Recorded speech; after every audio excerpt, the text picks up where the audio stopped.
Today we begin the second half of our Swiss adventure and meet our Swiss host of the Friendship Force Club of Solothurn. The bus picks us up at our hotel about 1:30 to transport us from Geneva to Solothurn. The large bus windows ensure that we are able to get the best view of northern Switzerland on this scenic trek. We pass small towns, lush farmland, beautiful vineyards, more farmland with iconic mountain background, a lake near Bern, and a brief peek of Bern itself, followed by tunnels, more farmland, and greenhouses. As we approach Solothurn, the Jura Mountains come into view. Beautiful.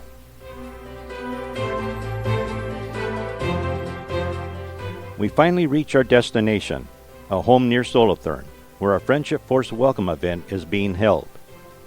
Here we meet for the first time our Swiss friends, enjoy tasty snacks, and listen to both club representatives as they welcome us and briefly mention the schedule for the week.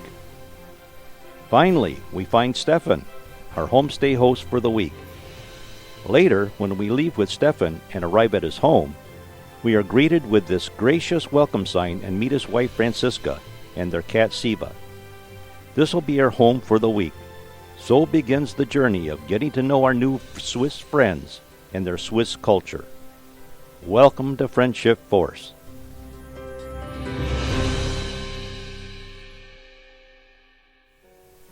This morning, Bob and I, and Francisca and Stefan, start the day with a delicious breakfast.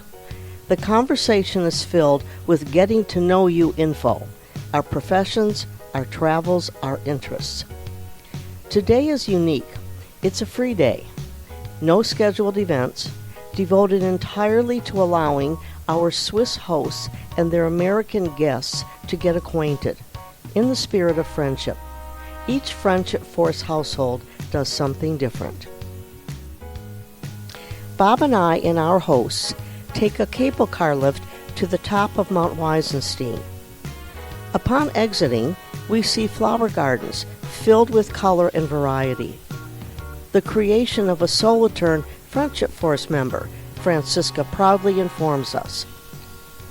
Around the corner are beautiful views of the Jura Mountains and the valley below, with the Aare River at the base, which we'll be cruising in a few days.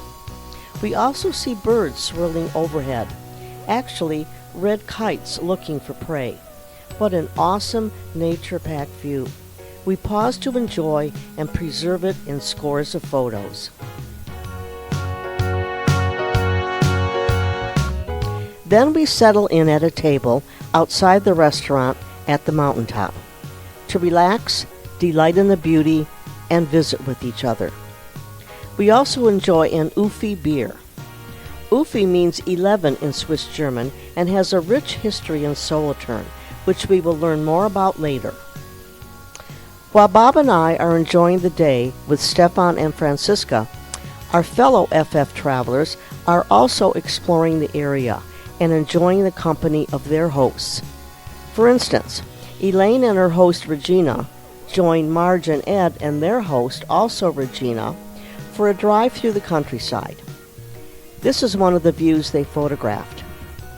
They also visited a cheese farmstead with its original home now converted into a museum preserving cheese-making history. They later enjoyed lunch near a pasture of grazing cows. Very bucolic.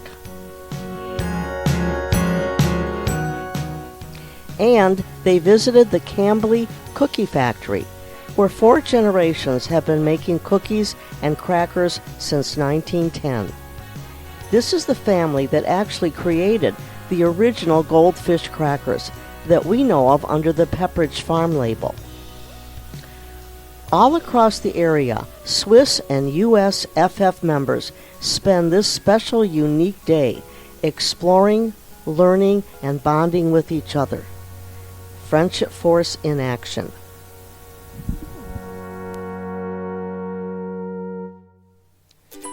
Today, the Friendship Force Solothurn Club has arranged for their American guests to visit a Swiss chocolate factory and later take a cruise on the Aare River.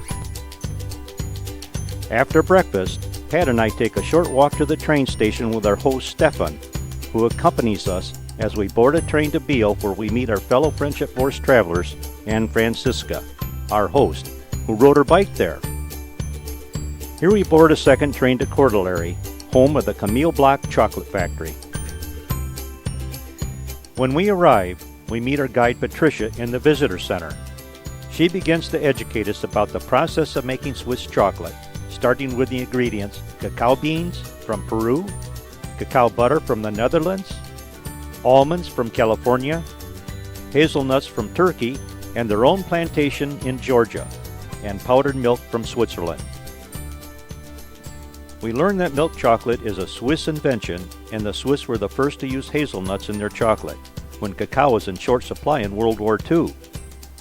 They were also the first to make chocolates with filling, squeezing the filling in with a piping bag. Camille Block opened his chocolate business following the stock market crash of 1929, and it has remained a family business till the present. It exports 20% of its chocolates. Switzerland consumes more chocolate per capita than any other country. After learning about the process, we actually watched the chocolate being made.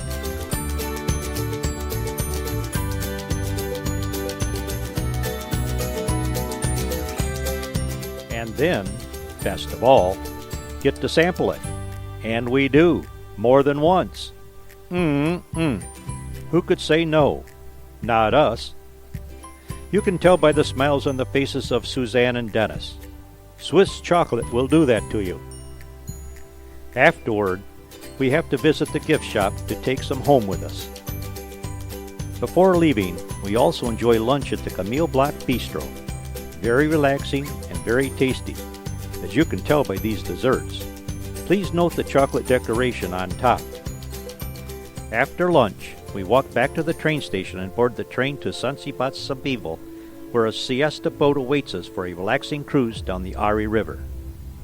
Carrying our bags of chocolate, we board the paddle boat for a leisurely voyage, about 2.5 hours back to Solothurn. For the most part, we sit at tables on the inside deck at the front of the boat and enjoy the view, some refreshments, and each other's company on this uniquely sweet day. 2 mute swans swimming in front of the boat capture our attention as we approach the lock chamber and wait for the water to lower and the gate to open. We also see blue herons perched on poles along the shore. The boat makes several stops along the way to drop off and pick up passengers. We pass under a covered bridge and enjoy the beautiful scenic views.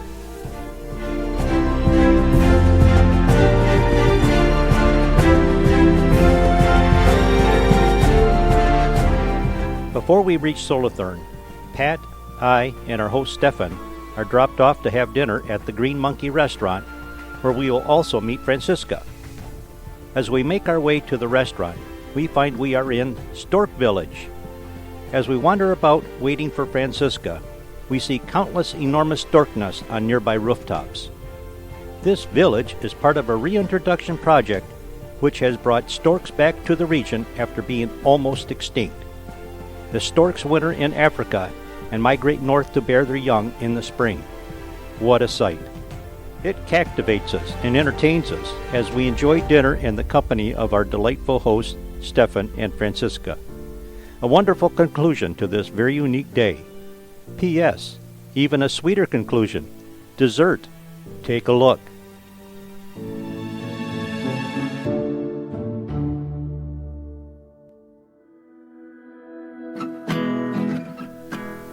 Today we get an early start.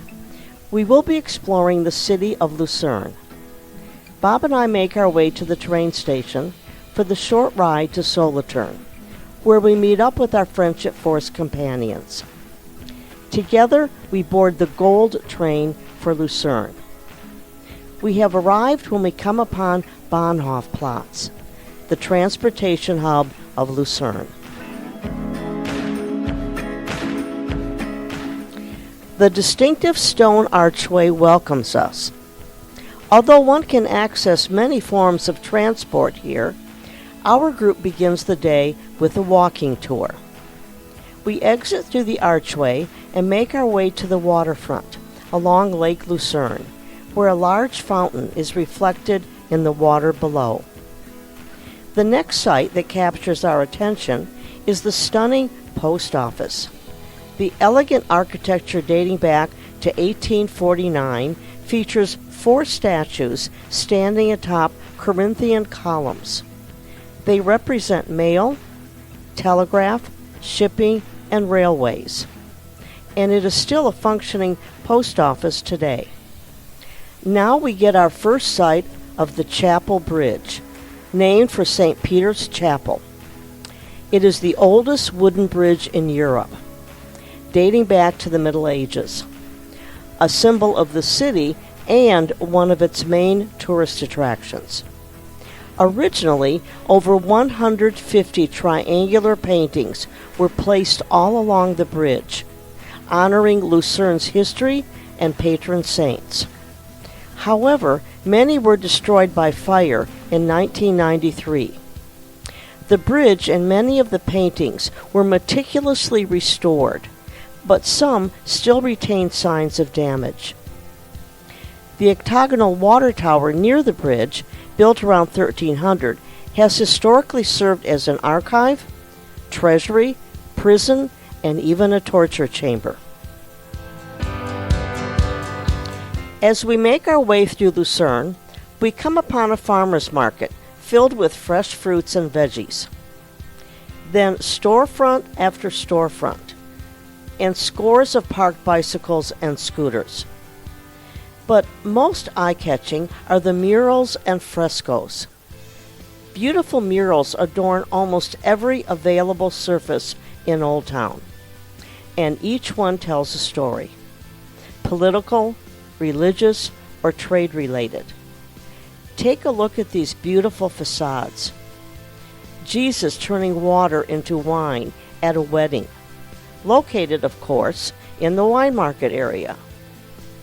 Nearby, on the Guildhall for Bakers, back in the Middle Ages, covering most of the building, is a family tree of sorts, identifying and connecting all the bakers by their family crests. The golden pretzel above the door indicates that today it is a restaurant. Even Old Town Hall, with its colorful roof tiles dating back to the 13th century, is covered with murals that depict historical figures of Lucerne. The exquisite mural designs continue throughout Lucerne, and our Friendship Force Club members are busy taking photos and notes. A most engaging walking tour. Footnote: there are old shop signs here, created before people could read, which use symbols such as grapes to indicate wine market and a meat cleaver for a butcher shop. Lucerne also specializes in towers. As we make our way to our next destination, standing out in the Lucerne skyline is the clock tower of the new town hall, which only goes back to the 1600s. And, speaking of towers, one even more notable that we observed, known as the Little Man Tower, features a 6.5-foot statue clad in knight's armor holding a flag and a sword, and used by the Swiss Army to send signals for almost 100 years up through World War II. There are actually 9 of these watchtowers across Lucerne, which were all once part of its historic fortification. Now we cross the Reuss River with its historic fountain and distinctive Lucerne skyline. Next stop, an historic Jesuit church, the first and most beautiful sacred Baroque-style building in Switzerland. The outer facade, with its statues of saints and elaborate cornices, draws the eye upward to the unique twin onion dome towers. Stepping inside, one finds an interior of breathtaking richness, especially the ceiling adorned with vivid frescoes. biblical storytelling through visual art. The richly gilded altars, intricate stucco work, unique pulpit, as well as statues and paintings of saints create an atmosphere of spiritual opulence and reverence. Walking about, we are captivated and inspired as we take in every detail of this historic sacred site. Exiting the church, we continue our trek to the dock. Then right before us appears the Fritschenbrunnen fountain, built in 1586 as a public water supply source, but also a tribute to Fritsche, a prominent Renaissance scholar. Its tall presence cannot be missed. We do briefly peek into the small Peterskapelle, Peter's Chapel, one of Lucern's earliest religious structures, and dedicated to the guardian saint of fishermen. We finally arrive at the pier and board the paddle boat, which will take us across Lake Lucerne to Witchnau. It's close to an hour ride, and we are entertained first by the open engine pistons, painted bright red and dancing for us.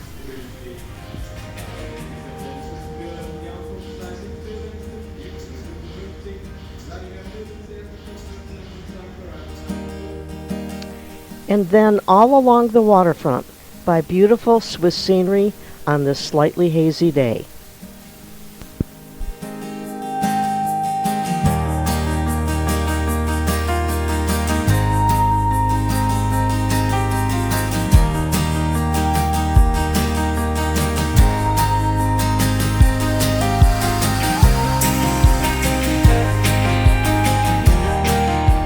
When we arrive at Witchnau, we head to the train station to board the cog railway to Rigi-Kulm. As we ascend, the scenery captivates us again. Even through the haze, it reminds us of how fortunate we are to be here. Then we exit the train and survey more of the vista and watch hang gliders soaring about. Whoa!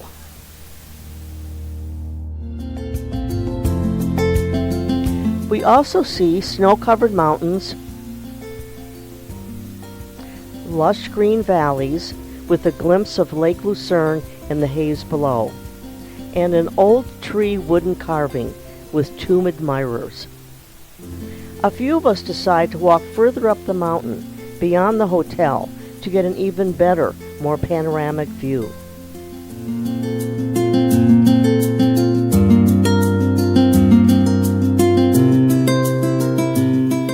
Later, we all gather on the patio of the Rigi Hotel to relax, visit with each other, and perhaps have a Rigi beer. What a lovely afternoon.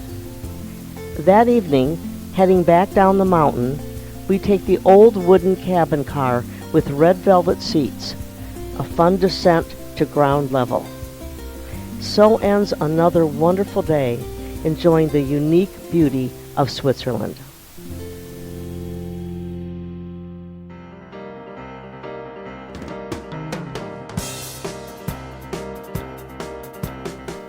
Our focus today is the city of Bern, the capital of Switzerland. We catch the 9:10 train, and when we arrive in Bern, our guide, Krista, meets us at the station and begins to educate us about the historic Bern. Krista grew up here and knows the area well. Bern is located within the bend of the Ari River, packed into the peninsula there. It has grown over the centuries, expanding beyond the series of walls. In fact, this train station was once part of an ancient city wall and is filled with displays of Bern history, including a copy of the head and torso of St. Christopher, patron saint of travelers and soldiers in the Middle Ages. We exit the train station and begin our trek through town. We pause first at a 16th century fountain which features a minstrel playing bagpipes atop a very decorative pillar. This historic fountain celebrates joy, music, and dance. As we walk further, in the distance, one of its famed clock towers, actually the prison tower or Kaffeeturm in German, comes into view. It was a city gate back in the Middle Ages after it was damaged by fire, and rebuilt it was designated to hold prisoners. Like most medieval towers, it has had multiple functions over the years. Today it is the home of Pollet Forum Burn, where political debate and discussion take place. We also catch a glimpse of a tram passing through its arched opening with a bear flag fluttering overhead, the flag of Canton of Bern. Actually, countless flags are dancing all along the street. We are approaching the Parliament building with its twin green dome towers. It is the seat of the government of Switzerland and one of the most important historic buildings in the country. It actually consists of 3 interconnected buildings. As Krista shares information, our Friendship Force group listens intently and takes notes of this iconic Swiss building with its allegorical sculptures and what they represent. We then walk through an archway of the building, and this is what we see on the other side. What a beautiful view. Much to take in here. We are on a platform which features a brass replica of the Parliament building, but also has seating for us to rest, take a break, and learn even more from our guide Krista. After a short break, resting and taking photos, we make our way to the other, even more famous, Bern Clock Tower, or Zieglocke in German. Built in the 13th century, it has served as a guard tower, prison, clock tower, and civic memorial. When we reach the site, we are surrounded by a large crowd of tourists, all of us eager to experience the ringing of the bell at noon. We've been told it's quite a display. We also notice that one of the clocks on this side is actually an astronomical clock, which gives more information than just the time of day, such as the position of the sun, moon, and stars. At exactly noon, the animated gold figure at the top of the tower begins to strike the bell. It strikes 12 times for noon. The display also includes a dancing jester, parading bears, and a figure named Coronis, who flips an hourglass. We try to capture every movement. Not easy.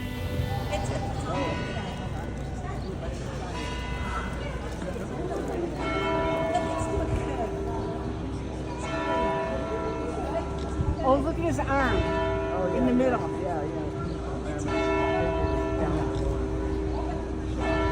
Oh, and the lion's head. I'm waiting for the Joker at the top. I think they're all going to go. The horses. He's turning. Oh, yeah, I see him. There are tours available allowing tourists to view the hidden gears that make all this possible. Then, leaving the famed clock tower, we cross over the picturesque Ari River. We're going to see the bears. The city of Bern has long been associated with bears. Its founder, Duke Berchtol, a hunter, vowed to name the city after the first animal he encountered on a hunt which, according to legend, was a bear. The city's name in German can mean bear. Its coat of arms features a bear. And the Bear Park, where we are now headed, is a popular attraction housing and showcasing bears that have been in the city's care since the 15th century. We also see a bear statue atop a high wire, and a bear with a piggy bank seeking donations. Then, after quite a wait, we actually see a bear or two and take some photos. Our search, our wait, was fun and rewarding. We have seen the Bears of Bern. In a good mood, we head to lunch in Old Town Bern. After lunch, our Friendship Force troop splits into 2 groups. One group visits the Swiss Reformed Cathedral, Bern Minster. It also has the tallest church steeple in Switzerland.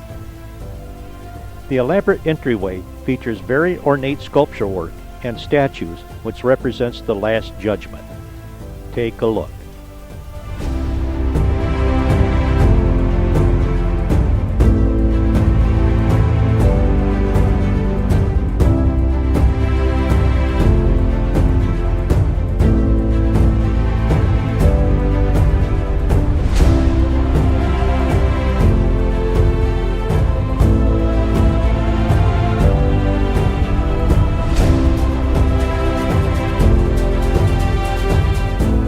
Stepping inside, we find stained glass windows, an ornate ceiling, undergoing restoration, and a pipe organ.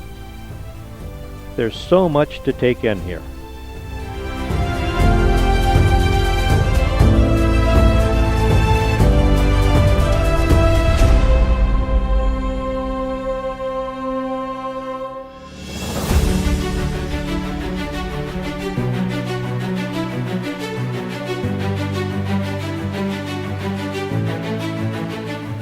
A bit of a walk from the cathedral, the group then visits the home of Albert Einstein, actually his apartment.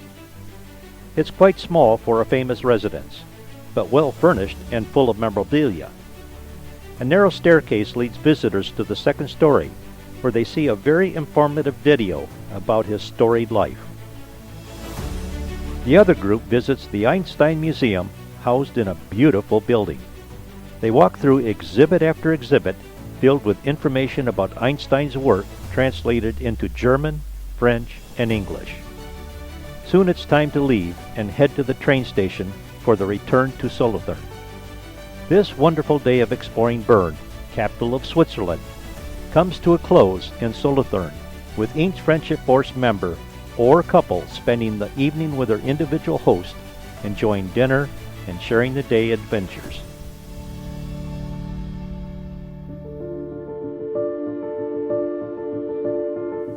Today is the final day of our Friendship Force exchange with Solothurn, and we will spend it exploring the city itself.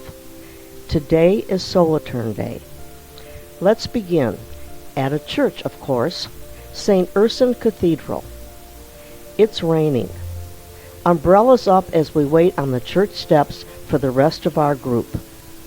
It is here we take note of the cobblestone streets, which are a part of Solothurn's historical charm, dating back to the Roman era. The number 11 figures prominently in Solothurn and is evident throughout this church.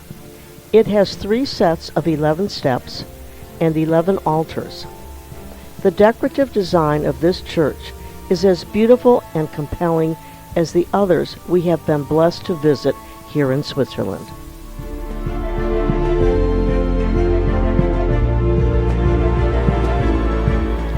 We absorb the splendor, and soon it is time to exit the church for our next destination.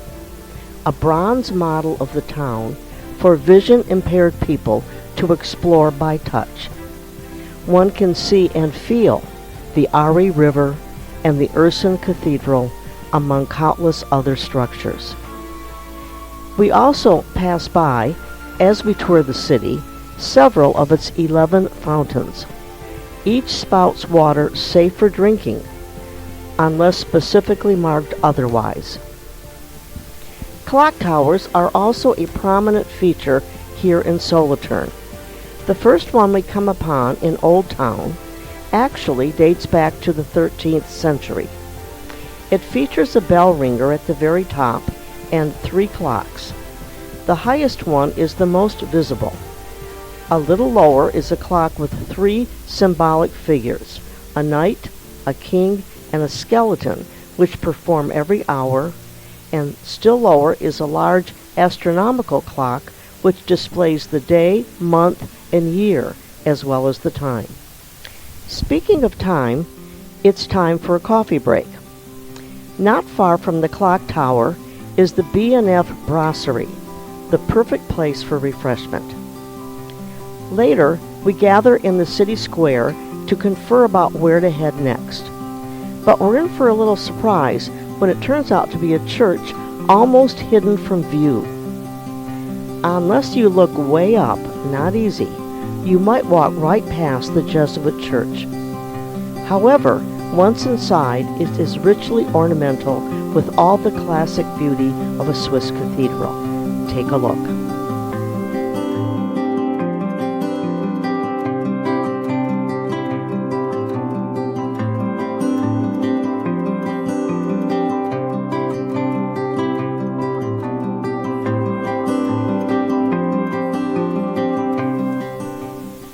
When we leave this inspirational site, our destination is the iconic Solothurn 11-hour clock, a symbol of Solothurn's connection to the number 11. Solothurn is known as the City of Elevens. To clarify, this is not a gimmick or a coincidence, but is ingrained in the town's history, architecture, and daily life. It has shaped Solothurn's identity for over 500 years. The city was the 11th canton of the Swiss Confederation and is divided into 11 protectorates. It has 11 historic fountains, 11 museums, 11 churches and chapels, 11 towers, and 11 guilds. Children even have a special celebration on their 11th birthday. There is also a locally produced Hofi 11-1 chocolate bar and Ufi beer. Ufi means 11 in Swiss German. When we arrive at Solothurn's iconic clock, we see the number 11 prominent at the top, where we're used to seeing 12. Though it confuses many tourists, for local residents, it is a treasured symbol of their culture. When the clock strikes 11, it plays the town's unofficial anthem, the Solothurn Lied, and tolls 11 bells. It repeats that an hour later with 12 bell tolls.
Next, a brief stop at the Kunstmuseum, an art museum with free admission, so we have to take a look.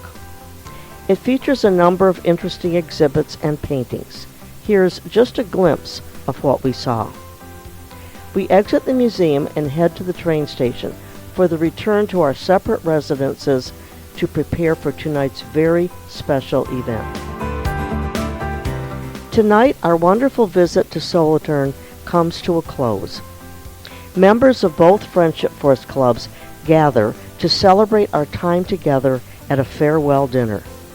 It is held at a local farm with a large dining hall and features the quintessential Swiss dish raclette, a real treat. There is also an array of wonderful salads and 2 desserts. Between the entree and dessert, we are treated to a tour of the farm by the owner's son and meet their Friedland horses.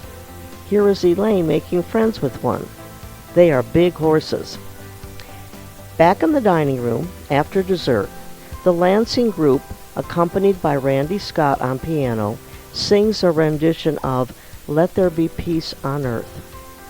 The Solothurn group follows with 3 signature pieces, including the delightful Cuckoo Song.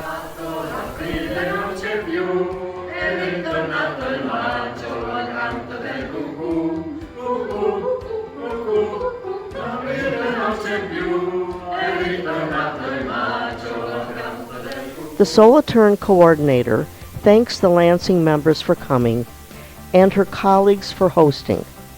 She also speaks of the great need for an organization like Friendship Force in today's world. We all agree. Then the Lansing Friendship Force members express their deep appreciation to the Solothurn Club for their hospitality and for introducing us to their wonderful country, Switzerland. The Lansing members then leave the farm and return home with their hosts to begin packing for tomorrow's departure.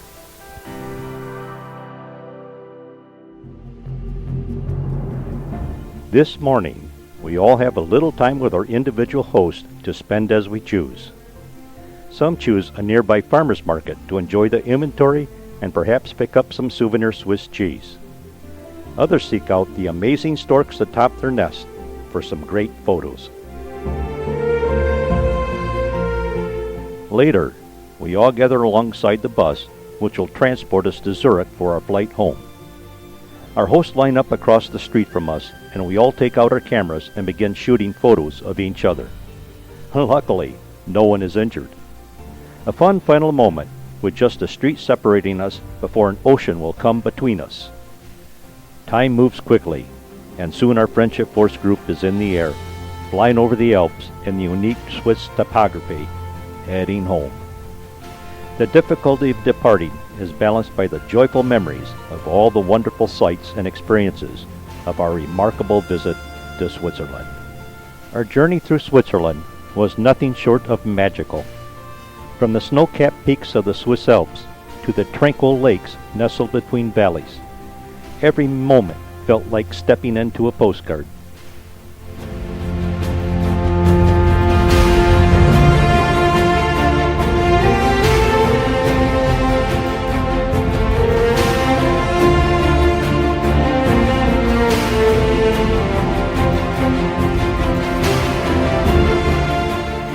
We wandered through charming villages and alpine towns like St. Moritz and Zermatt, where Swiss chalets dot the landscape. In Lucerne, the medieval bridges and old town architecture tell stories of a rich past, while the scenic boat ride across Lake Lucerne offers serene views famed by majestic mountains. The panoramic train ride on the Glacier Express was a highlight, gliding through dramatic mountain passes, lush green meadows, and quaint hillside towns.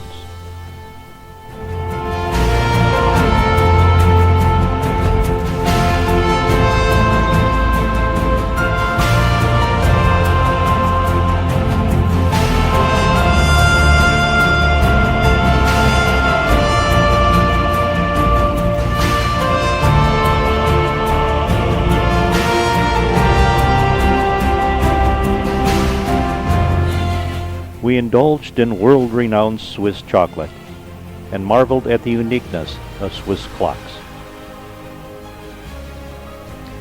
Whether standing before the mighty Matterhorn or the flower-filled streets of small mountain towns, every experience was filled with beauty and a deep sense of awe.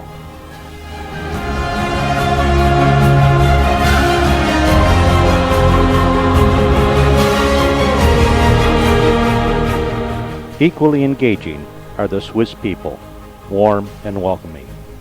They have a deep-rooted respect for nature, tradition, and harmony that shines through their way of life.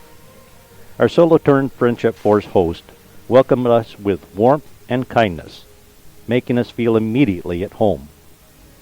Together, the stunning landscapes and kind-hearted people make Switzerland a truly magical place and a cherished memory we will carry with us always.